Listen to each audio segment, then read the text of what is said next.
یەکێک لە بەرنامەکانی حکوومەتی هەرێمی کوردستان ئەوەیە کە بایەخ بە کەرتی گەشتیاری بدرێ و وەکو سەرچاوەیەکی سەرەکی ئابووری سیر بکرێ شانبەشانی کەرتە گرنگەکانی تر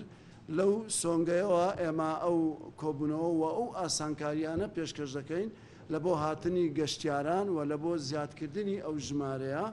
کە بە شێوەیەک بی کە کاردانەوەی باشی هەبی لەسەر دەرفەتی کار لەسەر ئابووری لەسەر جوولانەوەی بازار لە هەولێری پایتەخت.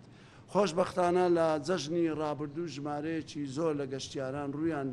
لە پارێزگای هەولێر کرد کە زیاتر لە 105,000 گەشتیار لە ماوەی چەند ڕۆژی جەژنی ڕەمەزان کە بە پێی زانیاریەکان کە ئێستا ئەو ژمارەیە ڕوو لە زیادبوونە و زۆربەی هۆتێل و مۆتێلەکان دیارە حجزکراینە و خەڵکەکی زۆر بەتەمایە بێ لەبەرەوەی ئێمە لە بەرنامەماندا وەکو جەژنی ڕابردوو بە هەماهەنگی لەگەڵ دەستگا پەیوەنددارەکان کە زۆرترین ئاسانکاری بکرێت لە بۆ هاتنی گەشتیار کە پێمان وایە بە قازانجی خەڵکی کوردستان و خەڵکی شارەکە دەگەڕێتەوە.